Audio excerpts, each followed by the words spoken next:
नमस्ते। High blood sugar ये एक ऐसी दिक्कत है जिसे ना जाने कितने लोग परेशान हैं।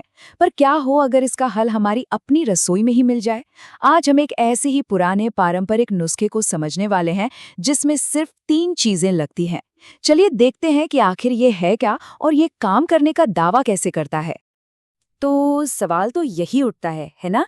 क्या सच में किचन में रखी कुछ आम सी दिखने वाली चीजें ब्लड शुगर लेवल को काबू में कर सकती हैं? सुनने में तो थोड़ा अजीब लगता है, लेकिन जो स्रोत है उसका दावा तो बहुत पक्का है। तो चलिए जरा गहराई में उतरते हैं और इन 3 चीजों के पीछे के दावों को खंगालते हैं। ठीक है, तो हम इस नुस्खे को कैसे समझेंगे? पहले देखेंगे कि इसका आधार क्या है। फिर बात करेंगे उन 3 चीजों की जिनसे ये बनता है। इसे तैयार कैसे करना है वो भी जानेंगे। और आखिर में इसके इस्तेमाल और जो नतीजे बताए गए हैं उन पर भी नजर डालेंगे। चलिए तो शुरू करते हैं पहले हिस्से से।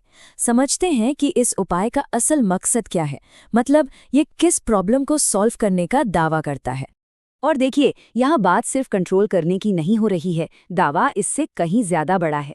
स्रोत का कहना है कि ये नुस्खा सिर्फ ब्लड शुगर को मैनेज नहीं करता, बल्कि अगर इसका लगातार इस्तेमाल किया जाए तो ये डायबिटीज को रिवर्स तक कर सकता है। अब ये वाकई में एक बहुत बहुत ही बड़ा और ध्यान खींचने वाला दावा है।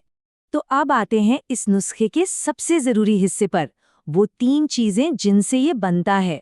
और मजे की बात यह है कि ये तीनों ही चीजें शायद इसी वक्त आपकी किचन में रखी हों। सबसे पहली चीज है मेथी दाना। अच्छा, मेथी दाना सिर्फ एक मसाला नहीं है ना? सदियों से पारंपरिक चिकित्सा में इसका इस्तेमाल होता आया है। अगर हम साइंटिफिक नजरिए से देखें तो इसमें ना सॉल्युबल फाइबर बहुत ज्यादा होता है। और ये फाइबर क्या करता है? ये शुगर के अब्जॉर्प्शन को, मतलब शरीर में घुलने की प्रक्रिया को धीमा कर देता है। शायद यही वो वजह है कि इसे इस नुस्खे का हिस्सा बनाया गया है। दूसरी चीज है तेज पत्ता। अब हम लोग तो इसे ज्यादातर खाने में खुशबू के लिए इस्तेमाल करते हैं, लेकिन कुछ स्टडीज हुई हैं जो बताती हैं कि इसमें पॉलीफेनोल्स होते हैं। ये ऐसे कंपाउंड है जो इंसुलिन को बेहतर तरीके से काम करने में मदद कर सकते हैं। तो जो स्रोत है उसका दावा शायद इसी संभावित गुण की तरफ इशारा कर रहा है। और अब तीसरा और शायद सबसे अहम घटक, ये है जामुन की गुठलियों का पाउडर। जामुन फल के बारे में तो सब जानते ही हैं कि वो ब्लड शुगर कंट्रोल के लिए कितना मशहूर है। माना यह जाता है कि इसकी गुठलियों में कुछ खास कंपाउंड होते हैं, ग्लाइकोसाइड्स जैसे, जो स्टार्च को शुगर में बदलने की स्पीड को धीमा कर देते हैं। और अच्छी बात यह है कि स्रोत के मुताबिक ये पाउडर आसानी से मिल भी जाता है। ठीक है, तो अब हमारे पास तीनों चीजें हैं और उनके पीछे के लॉजिक भी। पर सवाल यह है कि इनको मिलाना कैसे है। आप देखेंगे कि इस पाउडर को बनाना स्रोत के हिसाब से बहुत ही आसान है। तो देखिए, यहाँ पर जो सबसे जरूरी बात है वो है इसका रेशियो। 25 ग्राम मेथी, 25 ग्राम तेज पत्ता, मतलब दोनों बराबर। और फिर इन दोनों को मिलाकर जितना हुआ, यानी 50 ग्राम, उतना जामुन का पाउडर। तो ये एक तरह से 1:1:2 का रेशियो बन गया। और हाँ, एक और जरूरी बात, इसे एक एयरटाइट डिब्बे में ही रखना है। क्यों? ताकि नमी ना लगे और इसके गुण खराब ना हो। चलिए, पाउडर तो बन गया, लेकिन ये असल में काम कैसे करता है? अब जरा स्रोत के दावों को और करीब से देखते हैं कि हर एक चीज का इसमें क्या खास रोल बताया गया है। जरा इस टेबल पर नजर डालिए। स्रोत ने हर चीज को एक खास पावर दी है। जैसे जामुन के पाउडर को बताया गया है कि वो तुरंत असर करता है और इंसुलिन पर भी काम करता है। मेथी दाना, उसे तो टाइप 1 और टाइप 2 दोनों के लिए रामबाण कह दिया है, जो कि वाकई एक बहुत बड़ा दावा है। और तेज पत्ता, उसे एक सपोर्टर की तरह दिखाया गया है, जो शुगर तो कम करता ही है, साथ में डायबिटीज से होने वाली दूसरी दिक्कतों से भी बचाता है।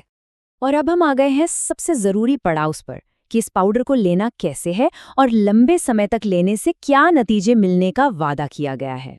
तो इसका तरीका बहुत सीधा सा है। रोज सुबह खाली पेट 1 चम्मच। अच्छा, खाली पेट लेने की सलाह क्यों दी जाती है? ताकि ये जड़ी बूटियां शरीर में ठीक से एब्जॉर्ब हो सकें, खाने के साथ मिक्स होकर उनका असर कम ना हो। और गुनगुने पानी के साथ लेने से पाचन में भी मदद मिलती है। मतलब स्रोत के हिसाब से इसे रोज लेना वही सबसे जरूरी है। और ये जो दावे हैं वो एक पूरी कहानी बताते हैं। सबसे पहले शुगर पर फौरन कंट्रोल, उसके बाद धीरे धीरे शरीर के इंसुलिन बनाने वाले सिस्टम में सुधार, और आखिर में दोनों तरह की डायबिटीज का रिवर्सल। स्रोत तो इसे जीवन रक्षक तक कह रहा है। इसका मतलब ये हुआ कि दावा सिर्फ एक बीमारी को ठीक करने का नहीं, बल्कि उससे जुड़े सारे हेल्थ रिस्क को कम करने का है। तो चलिए हम इस चर्चा को स्रोत के इसी आखिरी और सबसे दमदार दावे के साथ खत्म करते हैं कि ये कोई नई खोज नहीं है, बल्कि सदियों पुरानी एक विरासत है। ये दावा इसे एक ट्रेडिशनल विजडम की तरह पेश करता है और इस सोचने पर मजबूर करता है कि हमारी रसोई में रखी इन आम सी चीज़ों में आखिर कितनी ताकत छिपी हो सकती है।